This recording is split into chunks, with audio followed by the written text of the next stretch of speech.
lié aussi à Ostara, donc qui est une fête païenne, fête ancestrale païenne qui du coup fêtait la victoire de la lumière sur l'obscurité puisque dans cet équinoxe, ça y est, de nouveau, la nuit et le jour du coup ont la même durée et ça y est, du coup, les jours vont commencer à se rallonger en fait par rapport à la nuit. Voilà.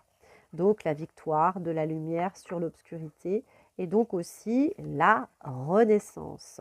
Voilà, voilà. Donc j'espère que vous allez bien en tout cas. Je ne sais pas pour vous, mais pour moi, c'est vrai qu'on était dans ce poisson. Et donc du coup, c'était beaucoup l'intuition et beaucoup les rêves. Il y a énormément de choses qui se passent dans les rêves. Et donc là, ce sont vraiment ces mondes parallèles. Le monde intuitif aussi, qui agit, qui interagit, qui est assez présent en ce moment. Donc l'imaginaire, l'inconscient, tout ça peut énormément jouer en ce moment, être très présent en ce moment. Il faut savoir qu'on a des clés de compréhension, des clés de guérison dans nos rêves.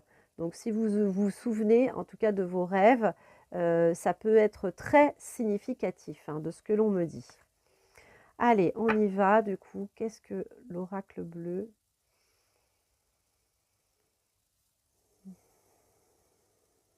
a à nous dire pour ce portail énergétique puissant de ce printemps? L'amour. Voilà, on a l'amour. Ouais, c'est vraiment ça. C'est des énergies d'amour qui sont là, qui sont très puissantes, qui nous enveloppent réellement de douceur et de tendresse. Et c'est ce que je vous transmets à travers ce soin sonore. Ok. Et qu'est-ce qui nous lie à l'amour en fait? Comment on est lié à l'amour? C'est quoi l'amour pour nous en fait? Quelle est sa signification? Voilà. Et on m'a parlé beaucoup aussi de notre mission de vie. Donc ça, c'était très présent dans cette énergie de cette éclipse lunaire, puisque du coup, c'était une pleine lune, mais la pleine lune de sang, puisque c'est l'ombre en fait de la Terre qui est projetée sur la Lune, qui fait qu'elle peut être rouge.